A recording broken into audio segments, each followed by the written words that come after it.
స్తోత్రం. దేవుని పరిశుద్ధ నామానికి స్తోత్రం కలుగునగాక.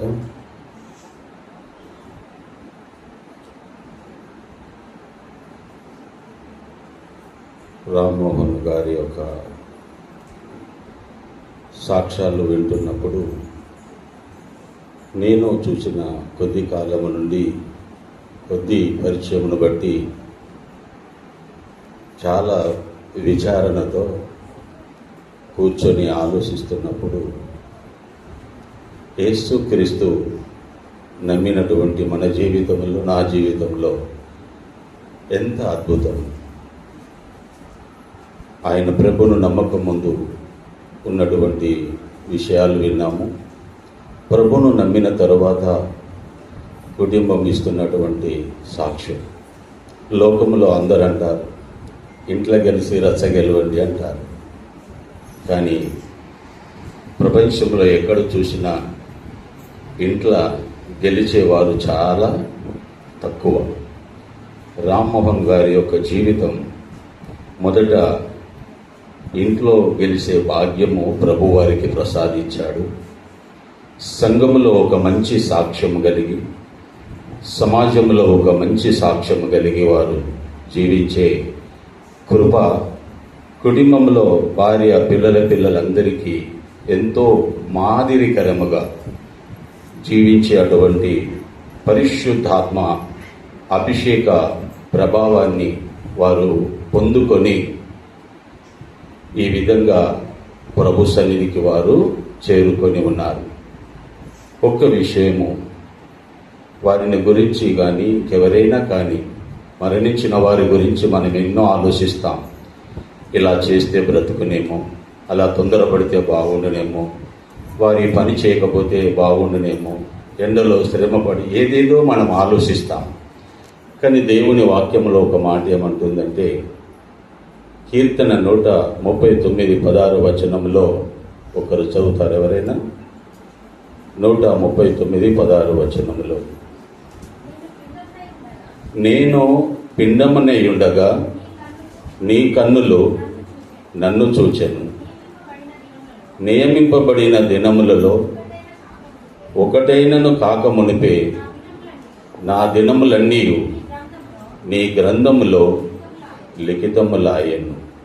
ఆయన మోహన్ రావు గారు తల్లి గర్భములో జన్మించినప్పుడు, పిండముగా రూపించబడినప్పుడు దేవుని కన్నులు ఆయనను చూశాయి.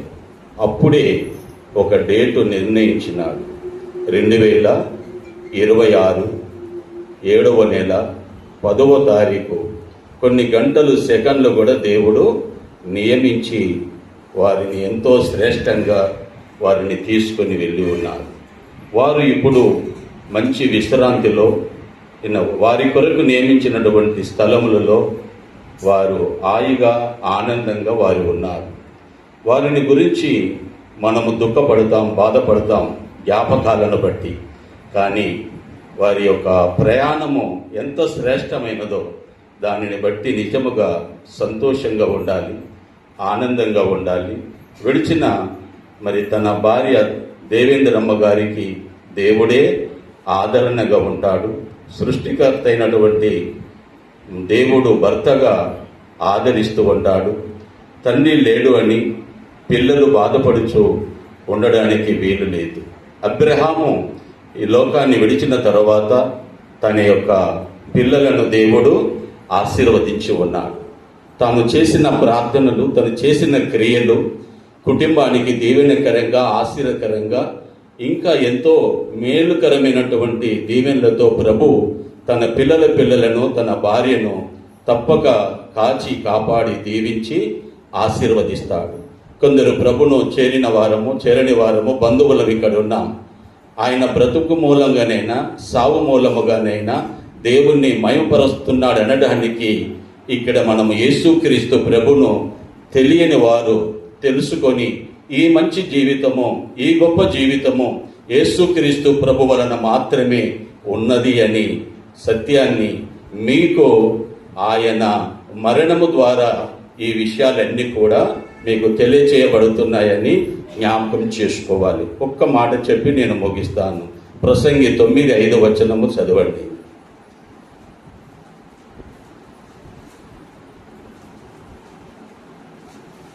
ఈ మాటలు విశ్వాసులందరికీ తెలుసు, కానీ ప్రభును నమ్మని వారు గ్రహించవలసిన విషయాలు. 9:5 బ్రతికి ఉండువారు చనిపోతారని, చచ్చిన వారు.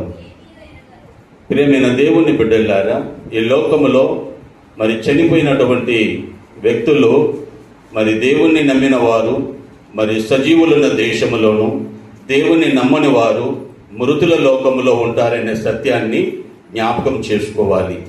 వీరైతే సజీవులున్న దేశములోనికి వెళ్ళి వారు విశ్రాంతి పొందుచు ఉన్నారు. చాలామంది జీవితంలో, నేను ఒక అన్య కుటుంబంలో నుండి వచ్చిన వాడిని. నా తండ్రి చనిపోయినప్పుడు కూడా నేను మరి ఈ లోక ఆచారాల ప్రకారంగా చనిపోయిన వ్యక్తి తిరిగి వస్తాడేమో అని, దయ్యము బట్టి వస్తాడేమోనని వారికి ఎన్నో విధాలుగా ఆరగించి వారికి మొక్కుతూ ఉంటాం. సచ్చిన వారికి ఏమీ చేయనక్కర లేదు అని దేవుని ఒక గ్రంథము తెలియచేయబడుతూ ఉంది. ఆచారాలన్నిటిలో నుండి విడుదల పొందుకొని ఆశ్చర్యకరుడైనటువంటి యేసు క్రీస్తు ఒక మరణము నా కోసమేనని సర్వలోకము నమ్మవలసినటువంటి సత్యము ఈ పరిశుద్ధ గ్రంథం. ఈ పరిశుద్ధ గ్రంథములోని సత్యాలను ప్రతి మానవుని కొరకు ప్రభు ఈ లోకములో ఈ గ్రంథాన్ని పుట్టించి ఉన్నాడు. ఎవరైతే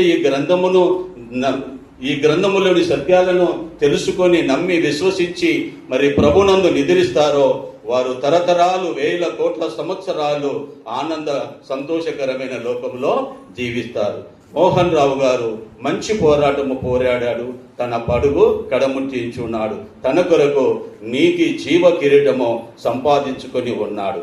ఆయన అంటున్నాడు, నా కోసం మాత్రమే కాదు, నాలాగా ఆపేక్షించు వారందరికీ కూడా యేసు క్రీస్తు ప్రభు నాకు ఏ భాగ్యం ఇచ్చి ఉన్నాడో, ఓ నా భార్య, నా కుమారుడా, నా కొడుక, నా కోడలా, నా మనవడా, నా మనవరాలా, నా యొక్క జ్ఞాపకార్థ కూటానికి వచ్చినటువంటి బంధువులారా, స్నేహితులారా, క్రీస్తును కలిగి ఒక మంచి పోరాటమును పోరాడి తరతరాలు జీవించే లోకములో ఉండాలని పరిశుద్ధాత్మ దేవుడు మనకు జ్ఞాపకం చేస్తూ ఉన్నాడు. దేవుడి మాటలు దీవించును గాక. ఆమేన్.